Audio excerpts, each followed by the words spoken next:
मैंने पूछा ईश्वर से, हे ईश्वर, आचार्य प्रज्ञा सागर जी कैसे है? कहा ईश्वर ने, चरणों में भक्ति लगाए रखना, क्योंकि आचार्य प्रज्ञा सागर जी बिल्कुल मेरे जैसे है। जी हाँ, वर्तमान के तीर्थंकर जिन्हें कहा जाएगा, वे परम पूज्य आचार्य प्रज्ञा सागर जी गुरुदेव के चरणों में चलते हैं और गुरुदेव से निवेदन करते हैं, हे स्वामी, कोरोना का बहुत ही महाकठिन प्रसंग हमारे बीच आया है और इस महाकठिन प्रसंग में निश्चित रूप से आपके आशीर्वाद हमें जीवन जीने का मार्ग प्रशस्त करके दिखाएंगे, इसमें कोई दो राय नहीं है। आप आपके चरणों में निवेदन है कि हमें इस महाकठिन प्रसंग में जीने का मार्ग बताए। परम पूज्य आचार्य श्री प्रज्ञा सागर जी गुरुदेव। बोलिए परम पूज्य आचार्य प्रज्ञा सागर जी गुरुदेव की जय। गुरुदेव।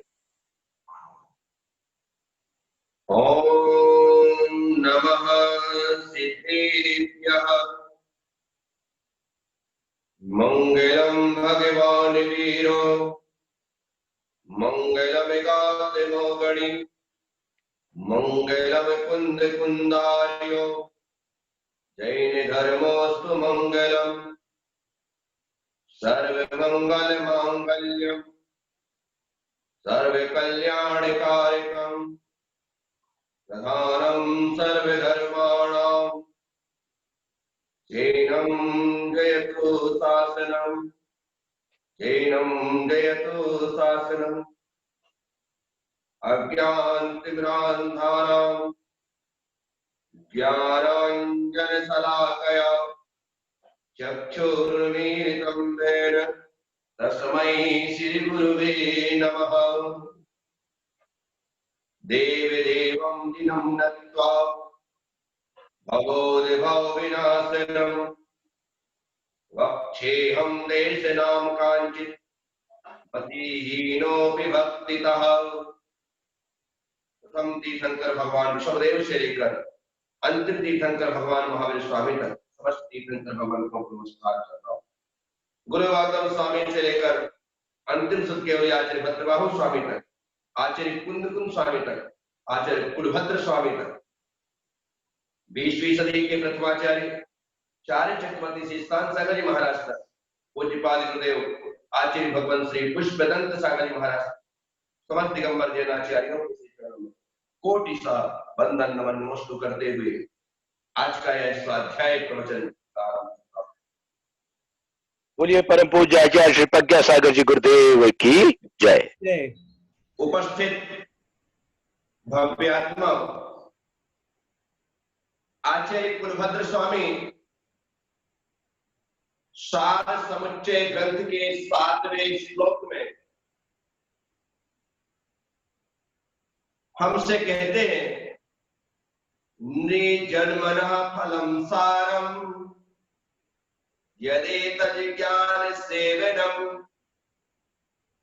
आनिगूहित वीर्यस्य संयमश्चाधारणम।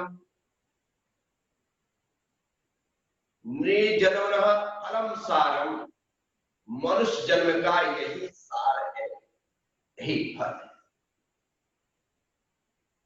जो अपनी शक्ति को ना छिपाकर, अनुगूहित वीर्यस्य, अपनी शक्ति को ना छिपाकर, संयमश्चाधारणम, संयम को धारण करना, यद तद् ज्ञान सेवनम, मनुष्य जन्म मिला है तो संयम को धारण कर ले, क्योंकि सिर्फ मनुष्य जन्म ही ऐसा जन्म है जिस जन्म में पूर्ण संयम को अर्थात महाव्रत को, सकल व्रत को, मुनि व्रत को धारण किया जा सकता है। 4 गतियों में, देवगति और नरक गति में तो संयम का कोई प्रावधान ही नहीं। त्रियंच गति में संयम का प्रावधान तो है, लेकिन पूर्ण संयम का प्रावधान नहीं है। वहां पर देश व्रत ग्रहण कर सकते हैं। सिर्फ मनुष्य गति है जहां सकल व्रत, मुनि व्रत, महाव्रत धारण किए जा सकते हैं। जब मनुष्य होने के बाद संयम को धारण के भाव नहीं होते तो तिर्यंच गति में क्या भाव होंगे इस वर्तमान में, इस पंचम काल में विचार। कितने से लोग हैं जिनके मन में संयम के प्रति भाव जागृत होते हैं, व्रत नियम लेने की इच्छा होती है। संयमी को पूजने के भाव तो बहुत से लोगों के मन में है, लेकिन जिस संयम के कारण संयमी की पूजा की जाती है, उस संयम को धारण करने का भाव हमारे मन में नहीं। आचार्य महाराज कह रहे, अनबोहित वीर्यस्य अपनी शक्ति को छिपाए बिना, अनबोहित वीर्यस्य शक्ति को छिपाए। हमारे भीतर अनंत शक्ति है, सिर्फ अपने आत्मबल को जागृत करने की जरूरत है। अभी जो हमारा मन कहता है कि मेरे बस का नहीं है, मैं नहीं कर सकता, मैं नहीं ले सकता, मुझसे नहीं हो सकता, जो बार बार आपका मन ऐसा कह के आपको पीछे करता है, उस मन को तैयार करिए। दो प्रकार के मन होते हैं, एक मजबूत मन और एक मजबूर मन। क्या? मजबूत मन और मजबूर मन। जब मजबूर मन होता है तो आप मजबूरी के साथ व्रत नियम संयम तपस्या आदि से दूर हो जाते हैं। भाई मेरी तो मजबूरी है, शरीर साथ नहीं देता, स्वास्थ्य साथ नहीं देता, उम्र हो चुकी है, अब मुझसे नहीं हो सकता। कि आपने मजबूरी को सामने खड़ा किया। लेकिन जब मजबूत मन होता है, वह मजबूत मन मजबूती के साथ हमें खड़ा करता है। तो मजबूती के साथ खड़ा होना है या मजबूरी के साथ खड़ा होना है, विचार करिए। मजबूती चाहिए, मन की मजबूती। संसार में ऐसा कोई भी कार्य नहीं है जिसे तुम नहीं कर सकते। अच्छे से अच्छा काम कर सकते और बुरे से बुरा काम कर सकते। तुम्हारे भीतर वह योग्यता है। जैसी आपको दिशा मिलेगी वैसी तुम्हारी दशा होगी। सही दिशा मिलने पर सही दशा होगी और गलत दिशा मिलने पर गलत दिशा। इसीलिए साधु संत समय समय पर समाज को प्रेरित करते और प्रेरित करने के साथ एक ही बात कहते हैं कि अपनी शक्ति को छिपाए बगैर संयम की परिपालना करो, संयम का प्रतिपालन करो, संयम को जीवन दे। चार्य चक्रवर्ती कृपाचार्य श्री शांति सागर जी महाराज, जिनकी जन्मभूमि से मैं आपको संदेश दे रहा हूं, उन महाराज ने अपना अंतिम संदेश जब हमें दिया तो संदेश का एक ही सार है कि संयम को धारण करो। इसके अलावा उन्होंने कुछ कहा ही नहीं।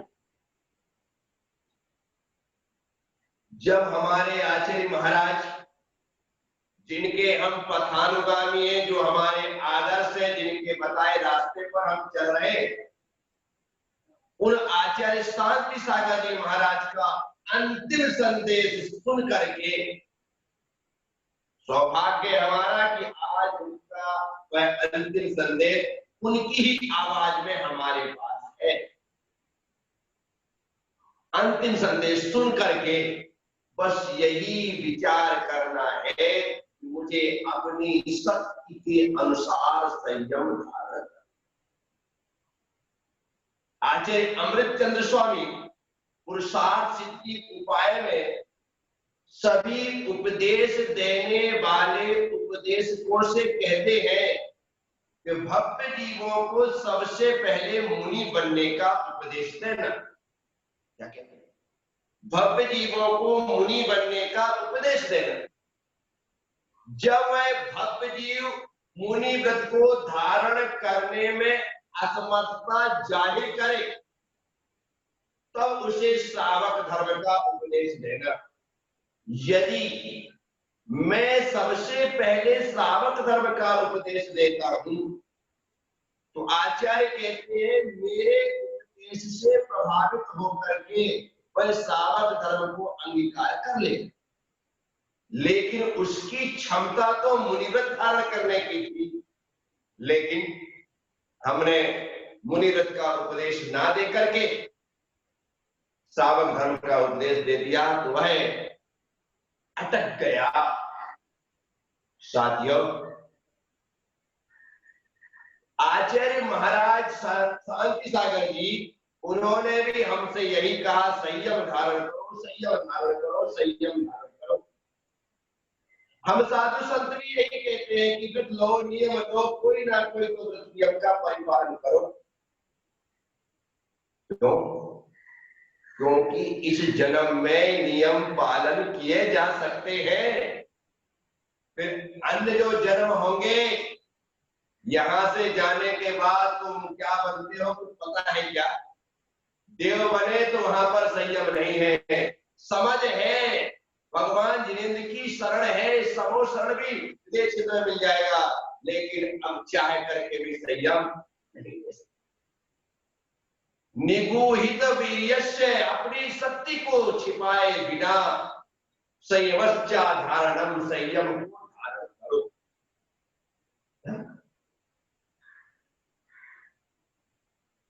अपने आप को कभी कम महसूस मत करो, अपनी शक्ति को कभी कम महसूस मत करो, मैं नहीं कर सकता हूं ऐसा कभी भी मत सोचो।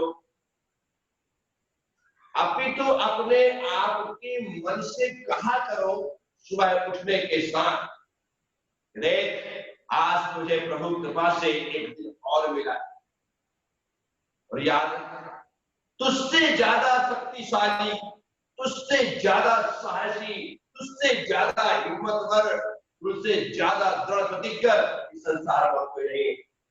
इसलिए अपनी उस दृढ़ता के साथ तू आगे बढ़, और आगे बढ़ करके उन कार्यों को कर जिन कार्यों के लिए तुझे यह मनुष्य जन्म मिला है। साथियों, हम आप सोचते हैं कि अच्छा खाना है, अच्छा पीना, अच्छा रहना, अच्छा पहनना, अच्छा ओढ़ना, अच्छा बिछाना, ये सब चीज मिल जाए तो जीवन में आनंद ही आनंद। इनकी प्राप्ति तुमने 84 लाख योनियों में भटकती हुई कितने बार प्राप्त की है पता है? असंख्यात बार। अच्छा खाना मिला, अच्छा पीना मिला, अच्छा ओढ़ना मिला, अच्छा बिछाना मिला, अच्छा पहनना मिला, अच्छा रहे, सब कुछ अच्छा मिला, हजारों बार। तृप्त हो गए? तृप्ति मिल गई? नहीं। हजारों लाखों करोड़ों वर्गों खरबों संख्यात बार मिलने के बाद भी हमें उन चीजों से, उन पदार्थों से, उन विषयों से तृप्ति नहीं मिली। इसलिए जब भोग भोग करके तृप्त नहीं हुए तो गुरुओं की मानो और त्याग त्याग त्याग करके तृप्त होने की कोशिश करो। पूजा करते रहे, क्षुधा रोग बिना नैवेद्यम निर्वहामि।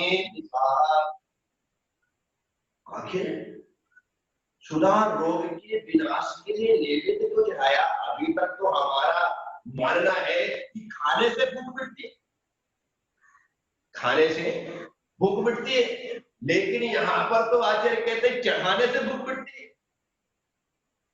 भूख एक रोग है, भूख एक रोग है जिसे समन करते हैं आप। सुबह आपने दूध पी लिया, चाय पी ली, कॉफी पी ली, नाश्ता कर लिया, थोड़ी देर के लिए भूख समन हो गई, तब फिर 2 घंटे बाद, 4 घंटे बाद फिर भूख लगेगी। अब तुमने दाल रोटी सब्जी जो घर में भोजन बना वो ग्रहण कर लिया, फिर थोड़ी देर के लिए भूख लग गई।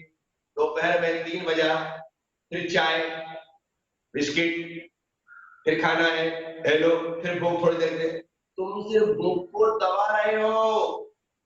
हम भोजन करके सिर्फ भूख को दबाते हैं। आचार्य कहते हैं भोजन करने से भूख दबती है, भूख मिटती नहीं है। भूख को मिटाना है, भूख को मिटाना है। तो हमें जिस नैवेद्य को हम स्वयं ग्रहण कर रहे हैं, उस नैवेद्य को भगवान के चरणों में चढ़ाना। अब भगवान के चरणों में चढ़ाने से भूख कैसे मिटेगी? प्रश्न कोई कर सकता है?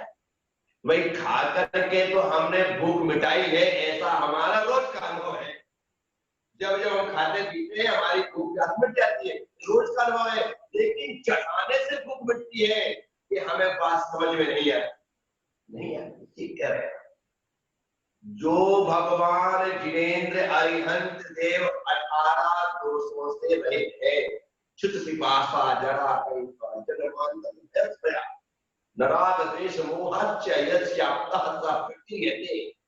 आचार्य समर्थ स्वामी ने कहा कि अरिहंतों में 18 दोष नहीं होते। क्षुत पिपासा सबसे पहले भूख।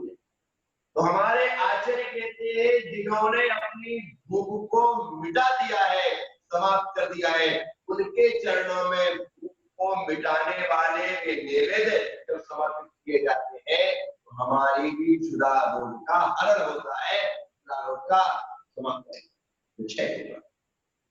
भगवान की पूजा में इतनी ताकत है, तो उस शक्ति को सिर्फ एक सच्चा भक्त ही महसूस कर सकता है। नवंते सद्भक्ता शिव सुख समाजम किम कला। महावीर अष्टक के चौथे पद में हम पढ़ते हैं कि एक मेंढक भगवान की भक्ति की भावना से भर करके फुदकता फुदकता मुख में एक कमल की पंखुड़ी दबा करके जा रहा है। हाथी के पैर के नीचे दबता है, मरता है और तत्क्षण क्षणादासी स्वर्गी तत्क्षण स्वर्ग चला जाता है। और राजा स्टैंडिंग समोसरण में पहुंच नहीं पाता, उससे पहले वह मेंढक पूजा के प्रभाव से स्वर्ग में जन्म लेकर के समोसरण में आया। क्या इतना महत्व है पूजा का। आज हम भगवान के चरणों में अष्टद्रव्य समर्पित करते हैं, तो अष्टद्रव्य के समर्पण से हमारे कर्मों का क्षय होता है। तो इसीलिए अपनी शक्ति को छिपाए बगैर, अपनी शक्ति से ज्यादा, जितनी शक्ति उतनी नहीं, अपनी शक्ति से ज्यादा व्रत नियम संयम को ग्रहण करने की भावना बनाओ। अन्यथा ये दुर्लभतम जीवन निजन्मना सफलम सारम। ये मनुष्य जन्म का सार क्या है? मनुष्य जन्म मिला है, हिम्मत बर्बाद कर देना, हिम्मत गवा देना। इसका सार संयम ही है।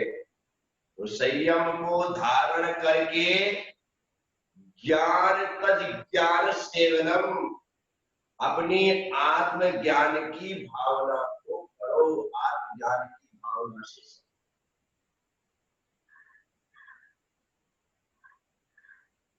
यह भाव हमारे भीतर प्रकट होना चाहिए। आत्म भावना से हमें भरना चाहिए। अभी सुबह से शाम तक शरीर की फिक्र है कि नहीं? सुबह से शाम तक शरीर की फिक्र, सुबह उठने से लेकर रात सोने तक तुम किसका ख्याल कर रहे हो? किसका ख्याल कर? पूरा ख्याल शरीर का है। सुबह उठे वही मुख शुद्धि, फिर शरीर शुद्धि, स्नान, वही चाय, वही नाश्ता, वही शरीर को सजाना धजाना, नए नए कपड़े पहनना, सुंदर सुंदर कपड़े पहनना, तेल लगाना, क्रीम लगाना, शैम्पू करना, शरीर को रगड़ना, इसका मैल निकालना, ये सब चल रहे। सुबह से शाम तक शरीर भावना है, ये आत्म भावना है क्या? जिसके मन में आत्म भावना जागृत होती है, अर्थात आत्म भावना का सेवन करेगा, अभी शरीर का क्यों सेवन कर रहे हो, शरीर की सुख सुविधा का ख्याल कर रहे हो। यहाँ पर आचार्य कहते तद ज्ञान सेवनम, जो आत्म भावना का सेवन करोगे, भावना को खाओगे, तो क्या होगा? जैसे ही आत्मा के प्रति रुझान होगा, वैसे ही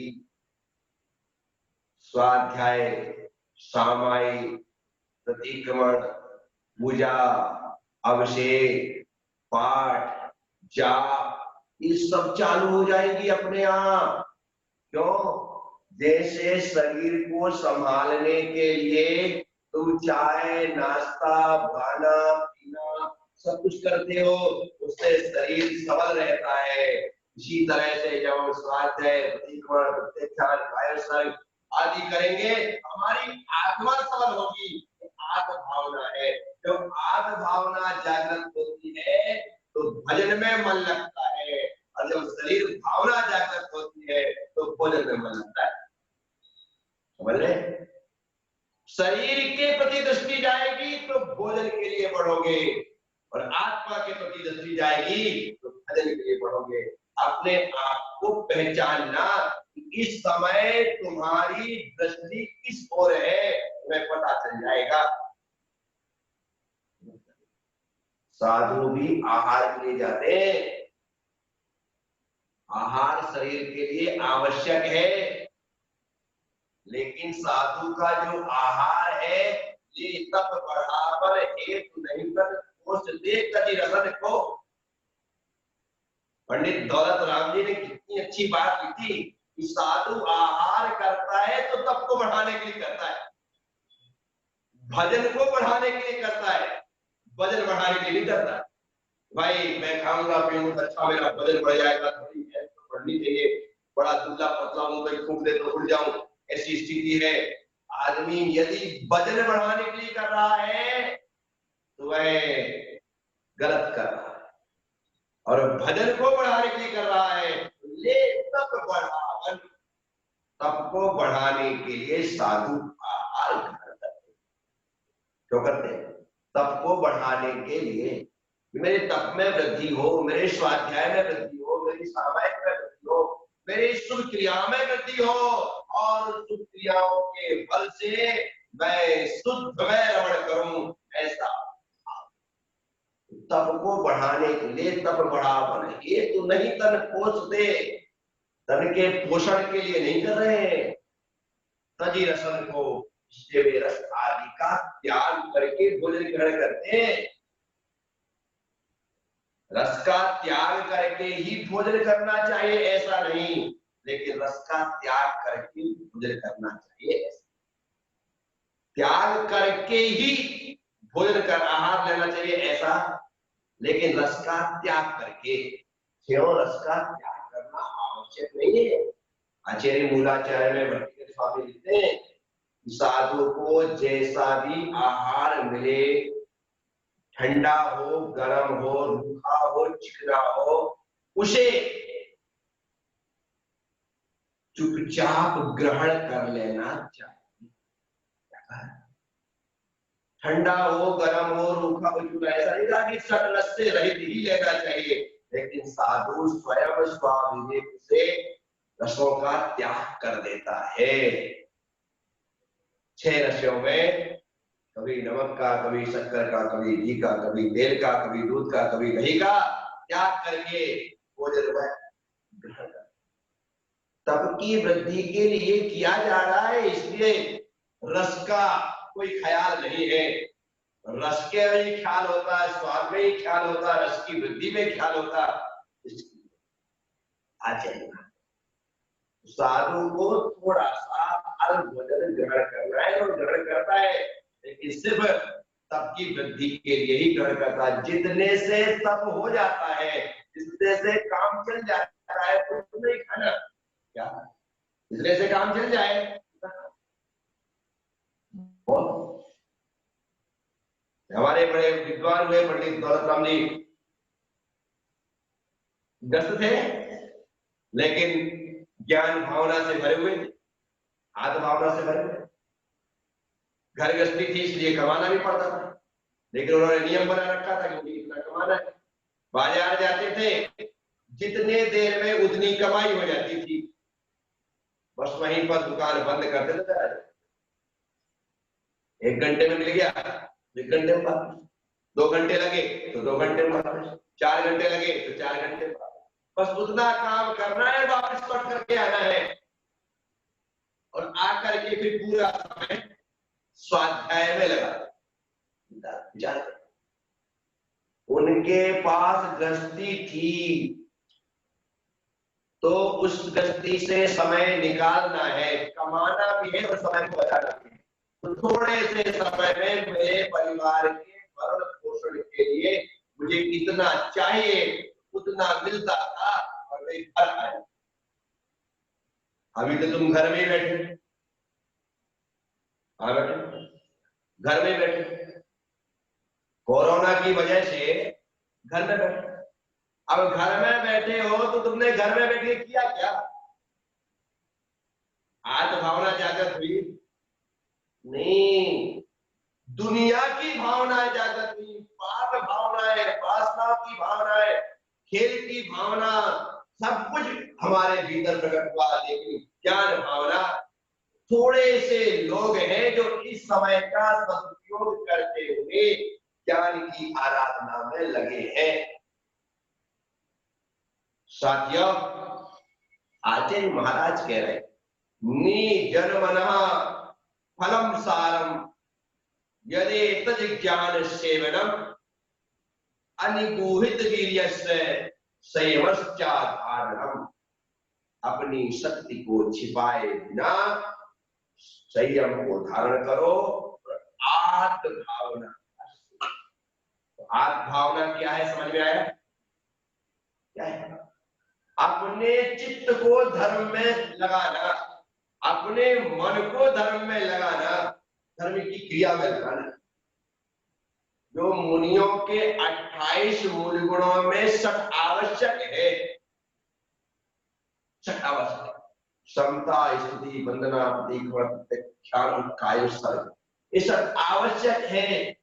ये सिर्फ मुनिराज इन आवश्यकों का पालन इसलिए करते हैं ताकि सुबह से लेकर के देर रात तक वे शुभ में लगे रहे। इसमें लगे रहे, शुभ में लगे रहने के लिए, शुभ क्रिया में युक्त होने के लिए ये आवश्यक दिए गए हैं। प्रवृत्ति आत्मक है, लेकिन वह प्रवृत्ति शुभ में हो, क्योंकि यह तो निश्चित है, या तो अपने मन को अच्छे काम में लगा दो, और अच्छे काम में नहीं लगाओगे तो बुरे काम में खुद लग जाएगा। अच्छे काम में लगा दो और आपने अच्छे काम में नहीं लगाया तो बुरे काम में खुद लग जाएगा। पानी को नीचे से ऊपर पहुंचाना है, पानी को नीचे से ऊपर पहुंचाना है तो यंत्र चाहिए, मोटर चाहिए, टुल्लू पंप चाहिए, तब ऊपर जाए। और यदि आपने ऊपर नहीं पहुंचाया तो अपने आप नीचे का रास्ता देख ही ले, चला जाएगा। मन के साथ भी ऐसा ही है, इसे ऊपर पहुंचाना है तो पानी को ऊपर पहुंचाने के लिए यंत्र चाहिए, मन को ऊपर पहुंचाने के लिए मंत्र चाहिए। और वह मंत्र जब हमारे पास होगा तो वह हमारा मन ऊर्ध्वगामी होगा, ऊपर चलेगा। साथियों, आप सब मनुष्य जीवन मिला है, इसका सार, इसका फल मिलना चाहिए, और फल मिलेगा संयम को धारण करने से। कैसे मिलेगा? अब आपके ऊपर है कि आप कौन सा संयम धारण करें। पहले तो मुनि बनने का नियम ले लो, आयिका बनने का नियम, के जीवन के आखिरी समय में वह मुनि आयिका बन करके ही संसार से पहला नियम।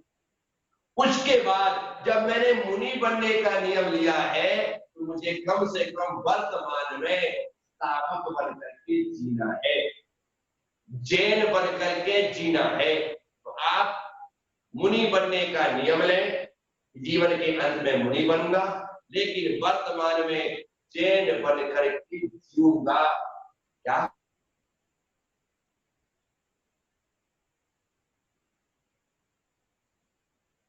जैन बन करके जीऊंगा। मैं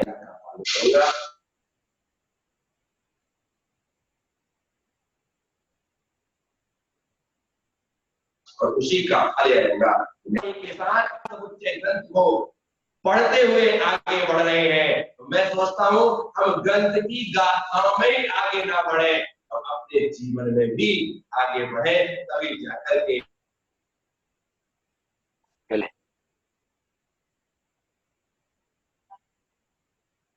देता हूँ। बोलिए परम पूज्य आचार्य श्री प्रज्ञा सागर जी गुरुदेव की जय। यदि कोई श्रावक अपनी जिज्ञासा को गुरुदेव तक पहुंचाना चाहता है और उस जिज्ञासा को पूर्ण कर लेना चाहता है तो कृपया आचार्य श्री से आप पूछ सकते हो। आइए, जो भी जिज्ञासा पूछना चाहते हैं अपने हाथ को उठा दें।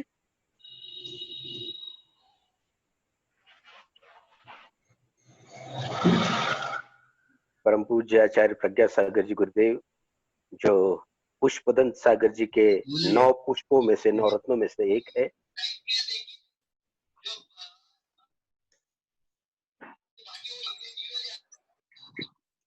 यहाँ पर मैं पुनः आपको बता दूं, भारत जैन महा बोलिए बोलिए महाराज जी, क्वेश्चन पूछना था मेरे को। बोलिए बोलिए।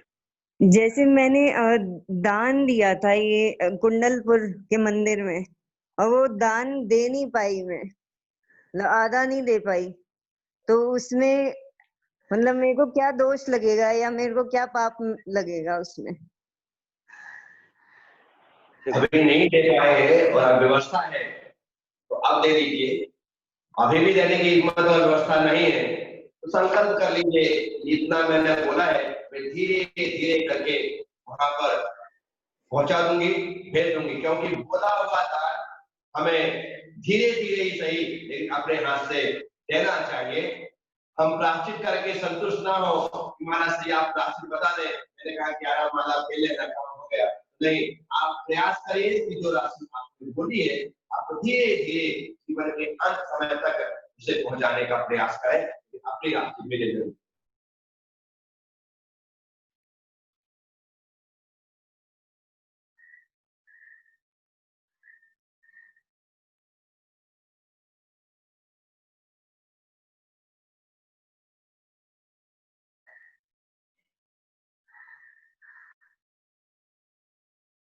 पूरी जी बोलिए। ठीक है। नमोस्तु महाराज जी, नमोस्तु महाराज जी, नमोस्तु महाराज जी, नमोस्तु महाराज जी। महाराज जी, मेरा ये प्रश्न है कि हम जब भी मतलब शिखर जी के अर्घ मेरी मम्मी को मुंह से याद है, तो वो पूछ रही है कि अभी तो लॉकडाउन की वजह से मंदिर में तो नहीं जा सकते, पर वो चल के वो मंदिर तक आती जाती रहती है, तो क्या उस टाइम पे दर्शन कर पाएंगे? क्या बोल पाते हैं क्या ऐसे जाते जाते रास्ते में? क्या? फिर से बोलिए प्रश्न। मैंने ऐसा बोला गुरुदेव कि मेरी मम्मी है ना, वो शिखर जी के अर्घ चढ़ाती रहती है, पर अभी लॉकडाउन की वजह से मंदिर में नहीं जा सकते, वो बाहर से सिर्फ दर्शन कर सकते हैं। कोई बात नहीं, ये महामारी का दौर है और सरकार ने इस प्रकार की गाइडलाइन दे रखी है, मंदिर सभी बंद है। हम यदि घर से ही भाव पूजा करते हैं, मंदिर के द्वार पर आने की परमिशन और वहां तक आ जाते हैं, बाहर से प्रणाम करते हैं, हमारे नमस्कार हमारे प्रणाम भगवान तक पहुंचते हैं और हम उससे भी पुण्य का अर्जन करते हैं। इसलिए वो बाहर से शिखर जी का चढ़ा रहे, मंदिर का चढ़ा रहे, तो भी उन्हें पुण्य की प्राप्ति होगी और पूरा लाभ मिलेगा। मतलब रास्ते में भी बोल सकते हैं, आते जाते रास्ते में बोल सकते हैं ना गुरुदेव? बोल सकते हैं। हाँ ठीक है गुरुदेव, नमोस्तु गुरुदेव, नमोस्तु।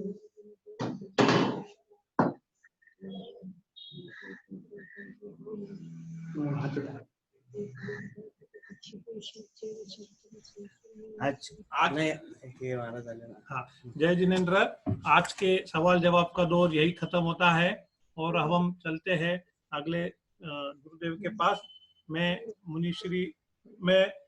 आचार्य श्री विशुद्ध सागर जी गुरुदेव के चरणों में निवेदन करूंगा, वो आपकी वाणी से हमें अभिभूत करें। नमोस्तु गुरुदेव, नमोस्तु गुरुदेव, नमोस्तु गुरुदेव।